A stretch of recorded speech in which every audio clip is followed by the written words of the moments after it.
Vamos relaxando, pensando no nosso amigo espiritual que está do nosso lado, pensando em todos os espíritos que estão aqui conosco também. Vamos levar o nosso pensamento em oração e agradecer a Deus, a Jesus, pela oportunidade de estarmos aqui. A oportunidade de termos consciência, vontade, saúde, para podermos estar aqui. Que o Senhor nos ampare nessa noite e permita que possamos nos ligar mentalmente aos nossos mentores, ao plano mais alto, ao sentimento de todos os espíritos que comparecem aqui, para que possamos sentir, compreender e amarmos todos os irmãos que se encontram nesse local. Vibramos também pelas crianças na outra sala, que todos tenham uma noite tranquila, possamos refletir um pouco sobre a nossa vida e o nosso futuro. Obrigado, Senhor, por essa oportunidade bendita, que assim seja. Hoje eu vou tentar terminar com vocês o livro Os Mensageiros. No Brasil está passando o filme, né? Sobre Nosso Lar 2, Os Mensageiros. Nessa parte final, como eu comentei, eu vou falar sobre trabalhos magnéticos na crosta. Então a primeira parte é as lições dos médiuns que falharam, né? Bem relacionado aos mensageiros. Na segunda parte, a instituição de apoio e resgate, enquanto ele faz a travessia para a crosta. E finalmente sobre os trabalhos que eles fazem na crosta. Então eu começo falando primeiro sobre o aumento do poder visual que ele teve. O André Luiz recebeu, antes de começar esse trabalho, um fortalecimento da capacidade, da acuidade visual do perispírito dele. Então ele tinha mais capacidade para perceber o que acontecia. E nesse momento ele começa a perceber outras coisas. Então no caminho da crosta ele começa a perceber isso. E aí na crosta ele começa a ter uma dimensão melhor do que acontece. Primeiro ele começa a ver todos os espíritos sofredores, né? Então ele fala assim, me assustei. O número de espíritos sofredores que existe na crosta, né? Acompanhando as pessoas, dentro dos ônibus, dentro, né? Fazendo companhia, é assustador. É uma coisa que nós não conseguiríamos tolerar. Porque assustaria, né? Imagina você estar despreparado e de repente você começa a ver as coisas como elas são. Então esse véu, né? da acuidade visual também é importante para a gente. Para a gente conseguir levar a nossa vida e deixar um pouco essa interferência do lado. Então ele fala sobre monstros, formas sombrias, né? Fala sobre manchas escuras junto ao solo, colônias de bactérias, e esse ponto é importante. Então ele fala assim, como as formas pensamento e como cada um é capaz de criar novas formas, novas doenças, novas bactérias. Então, por que acontece uma pandemia? Por que acontece tanta coisa, né? A gente esquece que nós temos esse poder criativo. Então, a gente fala muito sobre os estudos de genética, sobre como acontece, né, a forma da evolução na Terra, mas nós somos capazes de criar novas formas, novas doenças. Então, pensamentos negativos vão criar essas doenças. Formas pensamentos, colônias de bactérias que perseguem. Se você entra no meio e você está despreparado, obviamente você vai acabar se conectando naquilo também e pegando a doença. Então é uma outra maneira, né, do que ele viu. E ele fala também sobre formas infelizes que povoam a Terra e numa condição de que acontece uma tempestade e elas tentam abrigo. Ele fala assim, normalmente essas entidades vão procurar abrigo em algum lugar, né, uma casa que esteja acontecendo alguma coisa que atraia elas, né? Então, festas, qualquer coisa assim. Mas elas podem entrar em qualquer casa. Então ele fala assim, que ele está numa casa, que é o posto avançado, e elas tentam entrar, mas pela vibração magnética que existe, elas são repelidas. Então fala assim, o poder da oração, né? Como a gente pode manter essas formas longe, né? E protegendo a gente. São seres, não são seres monstruosos, são seres necessitados, mas muitas vezes a gente não consegue lidar com isso. Como é que a gente vai poder lidar se a gente está desequilibrado? Então, muitas vezes a gente tem que ler também essa abordagem e pensar assim, são seres sofredores, né? São seres, muitas vezes, são pessoas amadas que infelizmente se perderam, São pessoas que não têm uma orientação, uma condição de compreender, e elas estão sofrendo, elas estão vivendo a vida delas, como muitas vezes a gente faz também. Tá?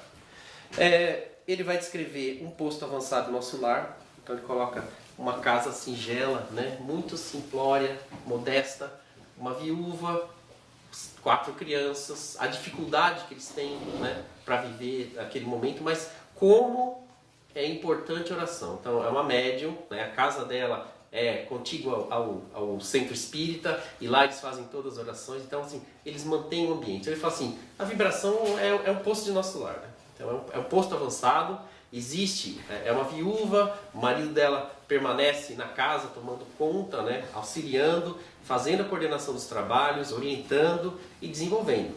Então é muito importante esse posto. E ele fala que não existe só esse. Existem vários postos de várias colônias, mas que são aqueles lugares abençoados em que os espíritos vêm para poder fazer todo o trabalho e a partir daí também ajudar outras pessoas.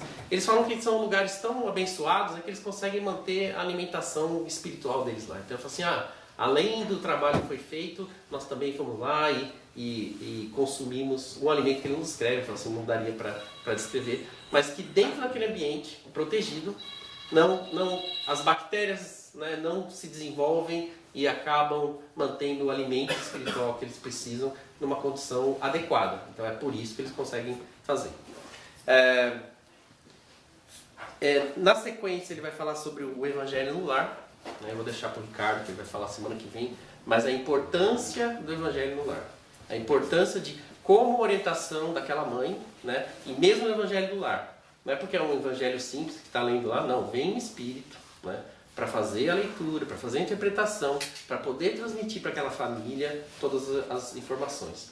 E ele fala assim, bom, o espírito que está passando a comunicação, ele tem um poder elevado, né, de transmissão. E aqueles espíritos que estão ali convivendo naquela casa, eles vão compreender melhor, porque eles vão ouvir direto a lição dele. Mas ele passa pela médium, então a médium vai transmitir isso para as crianças. E ele fala, alguns desencarnados que estão ali, né, sofredores, eles vão entender o mesmo tanto que as crianças, porque eles não conseguem compreender, receber essa transmissão de pensamentos direto do orientador. Um ponto interessante, que depois que eles terminam aquele trabalho do Evangelho, eles estão fazendo uma socialização e tem outros espíritos que vêm à noite, porque aquela casa, como posto avançado, vai prover ajuda para espíritos desencarnados. E ele conta de uma mulher que vem para lá esperar o marido dela, que está encarnado ainda, e ela tem uma menina. Então, ela desencarnada, a menina desencarnada também. E a menina vai lá e apanha uma flor. E na hora que a menina desencarnada apanha a flor, ela, na verdade, tira toda a energia, né, espiritual daquela flor, e a flor murcha. Então, mostrando que existem também interferências. E a mãe fala assim, não, você desgosta da mamãe fazendo assim. Você não pode interferir nas coisas que acontecem. Então, como os espíritos também, né, então o filme Ghost, que traz informação para o mundo, como isso acontece também. Ele fala sobre orar e vigiar, né, da importância disso, que a gente está sempre conectado, e a necessidade da fé religiosa. E a necessidade da fé religiosa não é porque é um posto avançado no nosso lar que a gente tem que obrigatoriamente pensar no espiritismo, né? A fé religiosa, na verdade, se a gente pensar, bom, passei para o outro lado. Não existe religião do outro lado. Existe Deus, existem as leis imutáveis, e a gente fica achando assim, não, Deus é uma coisa, ciência é outra. Não, tudo isso está conectado. O que a gente precisa entender é que precisa tirar essa barreira que nós temos de preconceito, que foi criada lá durante a Idade Média, depois desenvolvida no Iluminismo, para aceitar uma coisa que Deus existe, Deus está com a gente, e esse é o caminho que a gente vai seguir. É natural isso. A partir do momento que a gente começar a sentir essa naturalidade, e que lá os primeiros povos, né, não existia diferença entre a ciência e a religião, a gente vai começar a entender um pouco mais. Está muito longe da gente ainda, mas a gente vai começar a entender um pouco mais. No segundo ponto, ele vai falar sobre forças da natureza. E ele vai descrever que todos os espíritos precisam de descanso também. Então ele fala assim, nós tivemos um trabalho intenso à noite, e os espíritos também descansam. Ele fala assim, a importância do dia para o homem, né? O dia é alocado para o encarnado. Ele fala até de um livro que nós escrevemos na frente da página toda a nossa história, e à noite a gente vai revisar isso. Então, para aquelas pessoas que querem se desenvolver, que vão crescer, você vai estar escrevendo uma história bonita, né? De aprendizado, de boas lições, e no verso da página você vai refletir sobre aquilo que você fez. Ah, prejudiquei uma pessoa, ou ajudei, né? Ou fiz um trabalho de caridade, ou estou aprendendo alguma coisa, né? E ele fala que é importante, então ele fala assim, durante o dia só 1/3 dos desencarnados está ativo, ajudando efetivamente, porque cada um tem que passar pela sua própria lição, né? Tem uma história muito bonita que eu leio, na verdade fala sobre Deus, né? As pegadas na areia, não sei quem conhece já, mas que ele fala assim, Deus, eu estava caminhando aqui, olhei para trás na praia e vi que nos dias de sofrimento, né, só tinha um par de pegadas. Você fala, meu filho, nesses dias eu te carreguei. Mas não é porque Deus carrega a gente que a gente não vai estar com as nossas reflexões e tentando aprender. É aquela história de fazer a prova, né? Não deve ter ninguém do seu lado assoprando, pelo menos não tinha, né? Hoje em dia as provas são mais modernas, mas a prova é isso, né? O quanto a gente efetivamente aprendeu. Vai chegar um momento que, por mais que as pessoas te amem e estão com você, aprender a dirigir, fazer a prova de direção, fazer uma prova de escrita, você vai ter que estar lá sozinho, né? As pessoas vão estar torcendo para você, as vibrações vão estar lá, mas você vai ter que mostrar que você aprendeu a lição. E esse é o ponto. Quando ele vai para a natureza, o conceito é mostrar como a natureza se equilibra no homem. E ele vai falar sobre como o campo é importante para a gente. Então ele fala assim, o vento é uma questão muito importante, que leva, né, tira várias miasmas da atmosfera. Como isso permite com que a gente tenha um espaço mais limpo, para você poder refletir, para você ficar tranquilo, para você poder relaxar. Então ele fala que eles vão para esse lugar, né, um campo cheio de árvores, né, mas não fechado. Então ele fala assim, floresta não. Floresta tem muita emanação animal, né, tem muita vibração que fica concentrada, porque o vento não consegue permear por dentro das árvores. Então não adianta isso. E na cidade a mesma coisa. Daí na cidade é pior, porque você tem toda aquela emanação de pensamentos, né, formas pensamentos que vai se concentrando. Então espaços muito pesados, né? Quanto maior a concentração populacional, mais difícil você ter isso. Então o campo é esse espaço onde acontece isso. E ele vai no campo, né? Eles vão fazer esse relaxamento, e aí eles têm uma oportunidade de fazer o evangelho e também encontrar outros seres. Ele fala assim, é importante que existam essa oportunidade para o trabalho. E ele fala que alguns espíritos fazem até estágio, né? Junto a vegetais, junto às plantas, junto a animais. E a gente vai ter que ter equilíbrio um dia, né? De produção alimentícia com a nossa capacidade de conviver no mundo. Então, antigamente se fala, o homem um dia vai morrer de fome porque a gente vai ter capacidade de fazer. Não, a gente vai continuar crescendo, a gente vai desenvolver inteligência. E ele fala uma coisa mais importante, que o nitrogênio é o que sustenta a vida, né? E como um dia, através da química ou dos processos, a gente vai conseguir chegar no nitrogênio e absorver. 92% da atmosfera é nitrogênio. A gente não consegue fixar isso, ninguém consegue. Ele fala, algumas plantas com as bactérias conseguem fazer essa fixação, e toda a cadeia do nitrogênio é que faz com que a gente consiga manter a energia fluindo e acontecendo. Dentro dessa questão das forças da natureza, também a gente não pode esquecer que dentro do Espiritismo, se vocês forem lendo o Livro dos Espíritos, a partir da pergunta 389. Baixou o espírito do lado. Eu pensei nisso. E na 109 ele vai falar sobre os espíritos mais baixos, como eles influenciam na natureza. E como é importante toda essa cadeia. Então ele vai falar sobre os espíritos que têm menos desenvolvimento espiritual, como eles estão mais ligados na matéria e como eles influenciam em tempestades, em quaisquer eventos que aconteçam, e como eles são orientados e dirigidos por inteligências maiores. Então eles também são influenciáveis, e é óbvio que quando a gente começa a criar formas de pensamento, a gente acaba influenciando isso aí. Então leiam, é interessante. Gnomos existem, o Espiritismo prova isso. Então a gente não pode esquecer dessas questões. Bom, ele vai finalizar com uma parte principal, né, dessa última parte, é sobre a sessão espírita. Então eles voltam do campo, né, para casa, e lá eles vão fazer um estudo. E aí a sessão espírita que ele vai descrever como é importante a preparação. Né? É óbvio que nós, como seres ainda em aprendizado, a gente vai ter diferentes níveis de compreensão e de desenvolvimento. Mas ele fala assim, bom, o número de desencarnados, 200 para 30 encarnados. E ele fala, entre espíritos na coordenação, né, espíritos superiores, também aqueles que nos acompanham, né? Então, quantos vieram hoje, né, de braço dado, né, trazendo esses espíritos que também vieram para aprender, certo? Então, a nossa obrigação também é essa. Não assim ficar preso nesse espírito para trás, vamos fazer uma festa, depois eu convido os meus amigos para ir lá. Não. É importante você saber que estamos ligados a espíritos e que eles vêm para aprender com a gente. Mas eu vou me melhorar e a partir dessa melhora eu vou ensinar ele também. Eu vou dar educação, né, como se fosse um filho, né, eu vou amar como se fosse um irmão, eu vou conviver com ele porque ele está me trazendo uma oportunidade de aprendizado. A gente sempre pensa no contrário, né? Poxa vida, tem esse imposto aqui que está... Não, ele está te ajudando a crescer, ele está te ajudando a orientar. Tudo aquilo que você faz de errado, ele vai lá e mostra para você. Né? E aí você sofre. Então é uma questão de ação e reação. Eu fiz um erro, ele vai me mostrar. Eu fiz um excesso, né? Então, excedi na comida, eu vou passar mal. Né? E ele vai fazer com que você tenha desejos maiores. Eu estava falando sobre isso ontem com a Lúcia. Como, no Domínios da Mediunidade, ele vai falar sobre como você se auto-hipnotiza.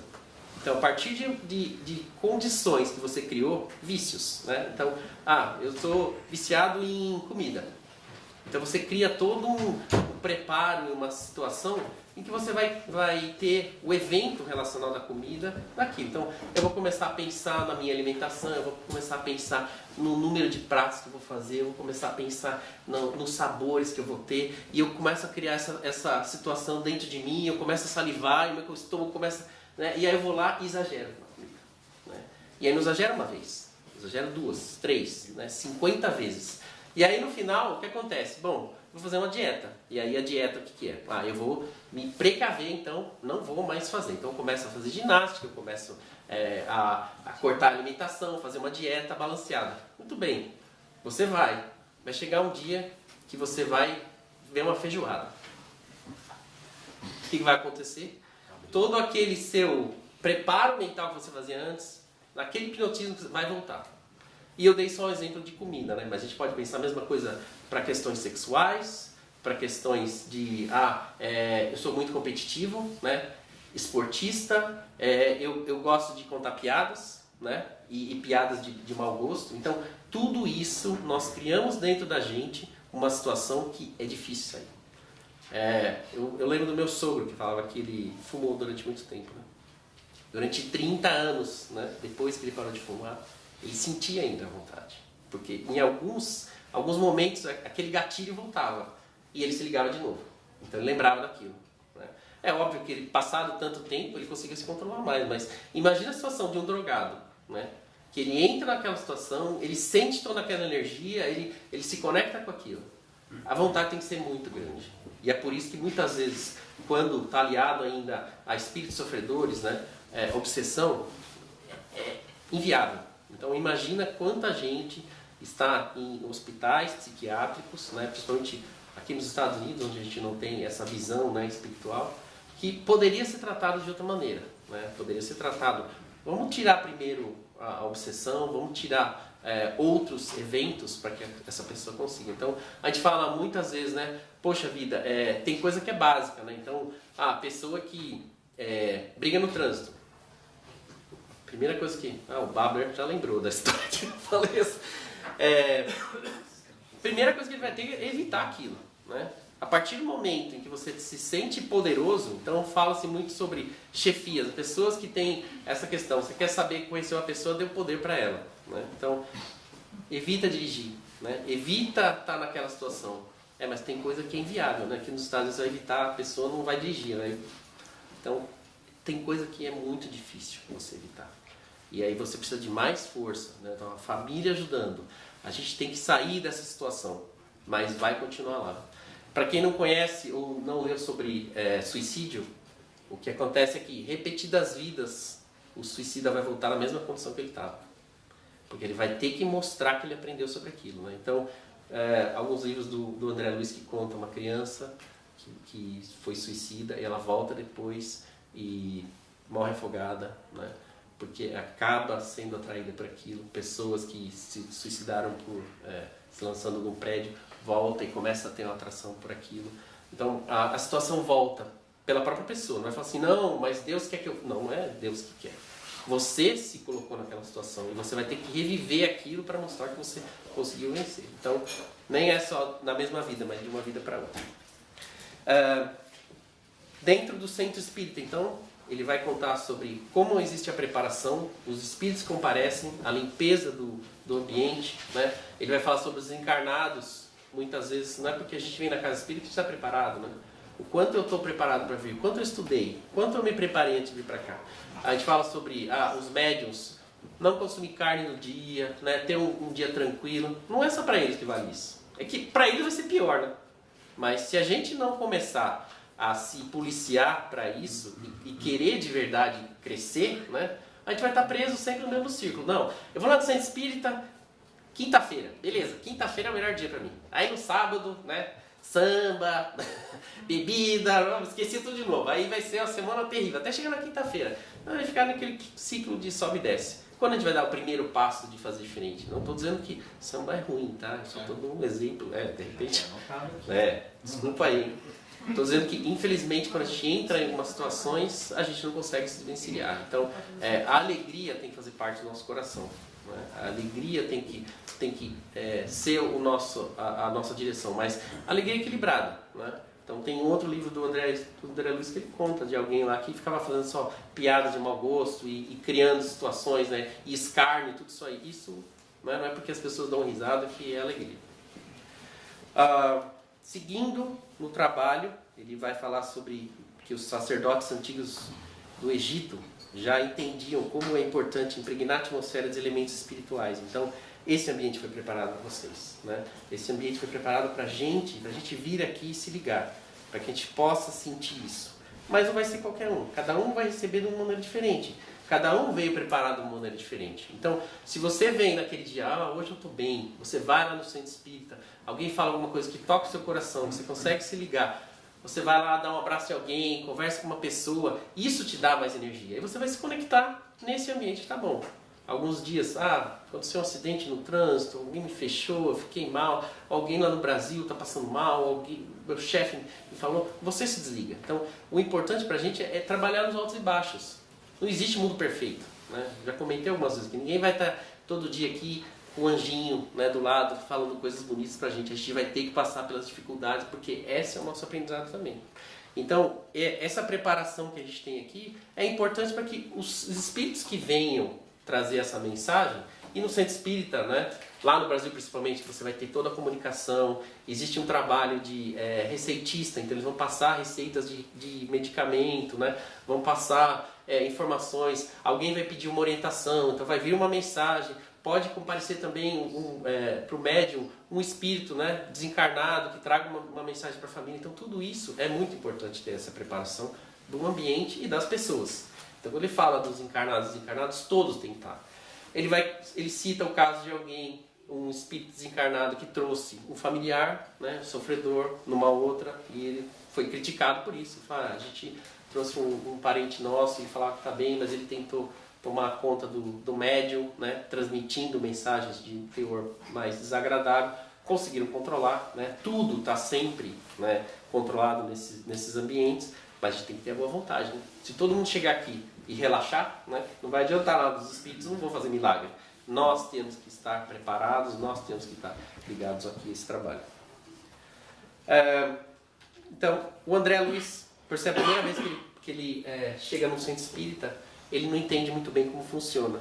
E aí o Aniceto, que é o orientador, fala assim, mãos à obra. Boa vontade é o mais importante. Né? Então assim, ninguém nasce sabendo. E você vai começar a se desenvolver. Então ele vai distribuir alguns passos. E no primeiro ele fica super feliz, porque ele consegue ajudar um espírito desencarnado lá. Né? Daí ele fala assim, não é você, é Jesus. A gente só é um meio. E aqui o mais importante, nós encarnados estamos aqui transmitindo a energia do nosso corpo. Não são os espíritos, que a gente não está preparado para ajudar os desencarnados, mas o nosso corpo com a energia que existe, a energia física, está ajudando. Então ele fala sobre uma coisa de rebanho. Ele vai falar sobre a sensação que os espíritos têm de estarem juntos e receberem essa energia. Então ele fala assim, a volta do rebanho, né? Então, imagina, você está junto daqueles que você conhece, você sente aquela energia familiar, então você vai receber aquilo e vai se sentir mais preparado para receber também.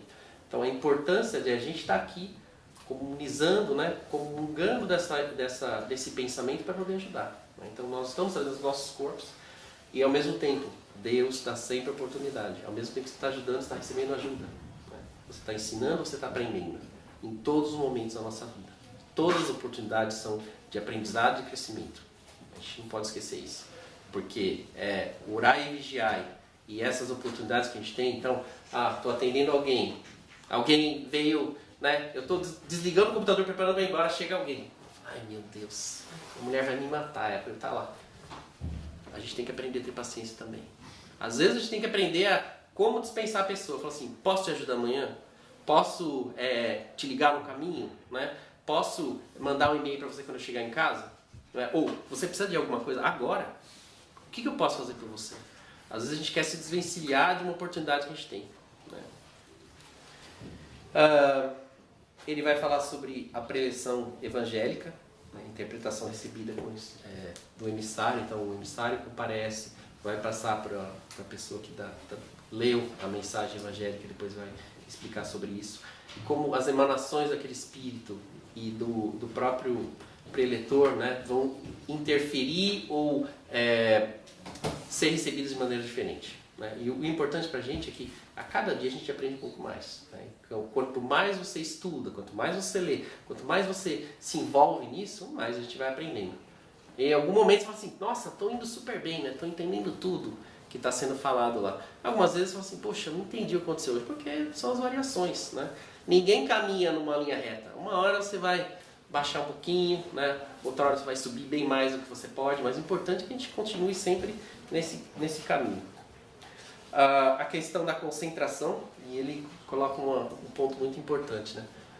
Ele fala assim, o espírito às vezes acha que a concentração é um aspecto externo, né? Vou fechar o olho bem forte e vou ficar pensando, mas vou ficar pensando no panela de feijão que está lá em casa, né? Esquecido que a concentração não é a preparação aqui, é o que aconteceu antes, é a sua vida.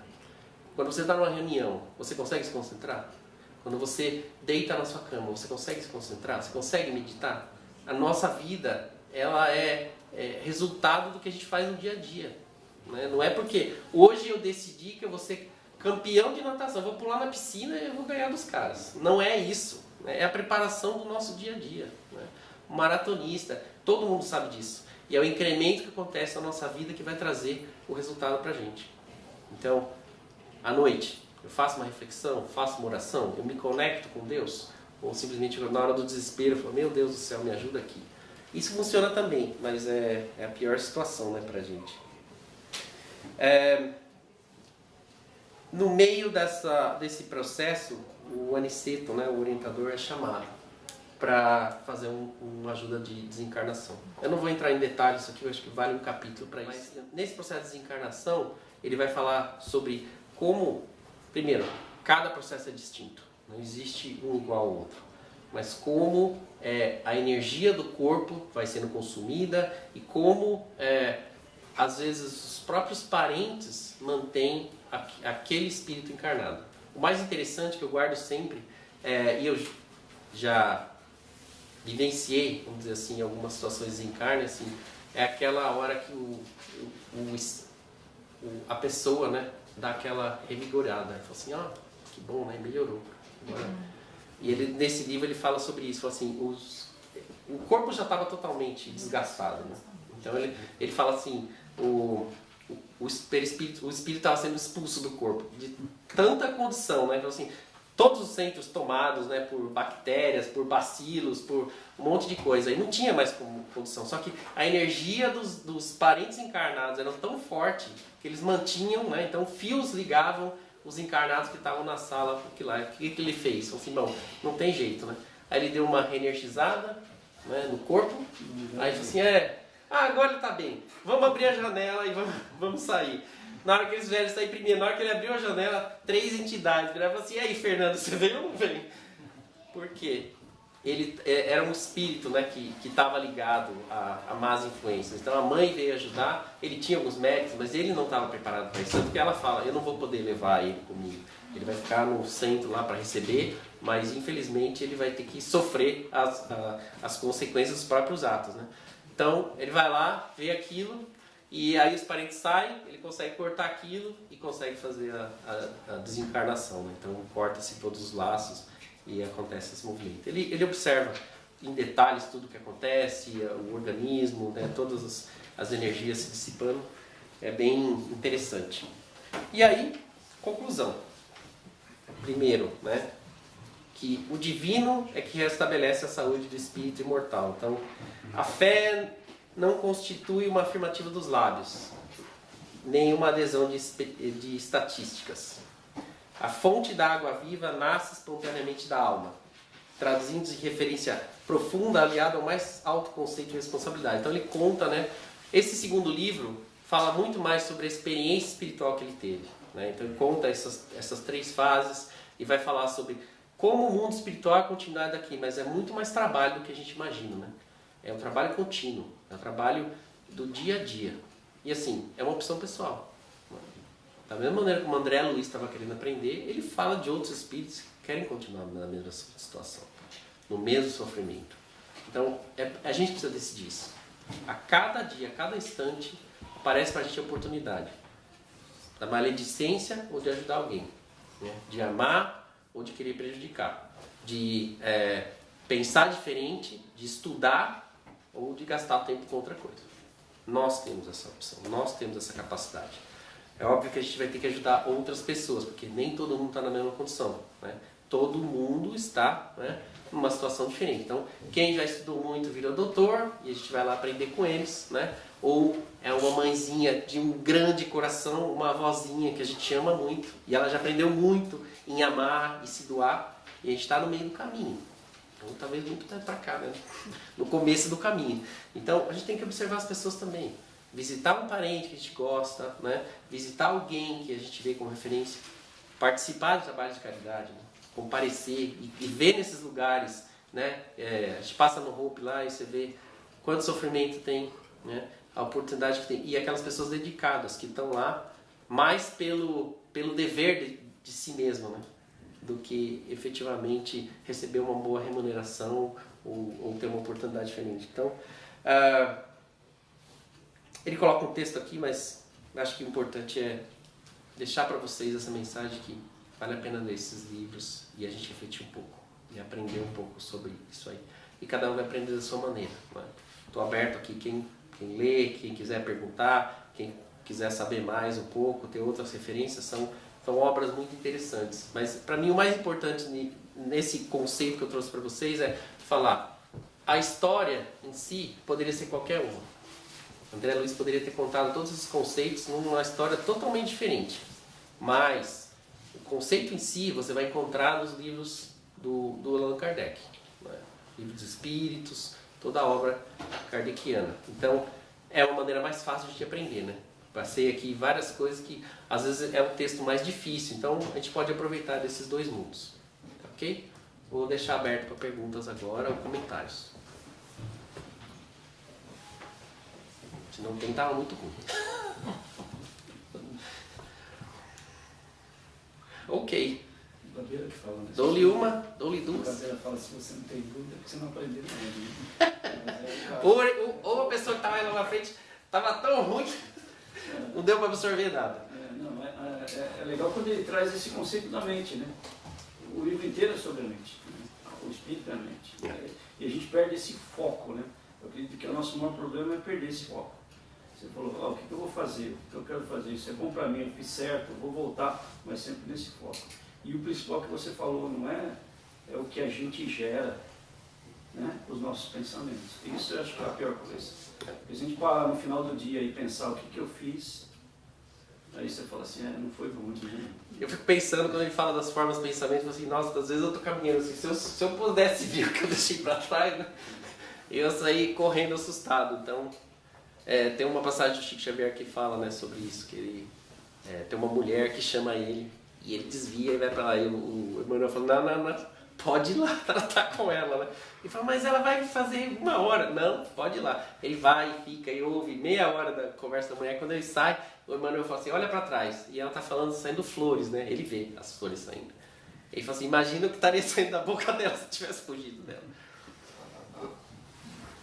Ok, então agradeço a todos pela oportunidade. Vamos fechar os nossos olhos, elevar o nosso pensamento e agradecer a Deus por estarmos aqui. Podemos aprender um pouco, refletir um pouco, compartilhar um pouco.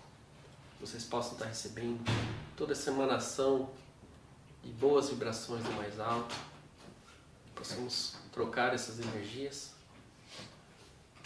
E nessa noite, precisamos refletir um pouco sobre a nossa vida, sobre as oportunidades que temos.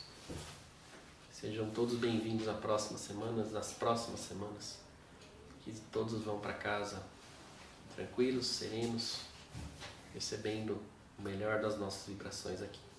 Obrigado, Senhor, que assim seja.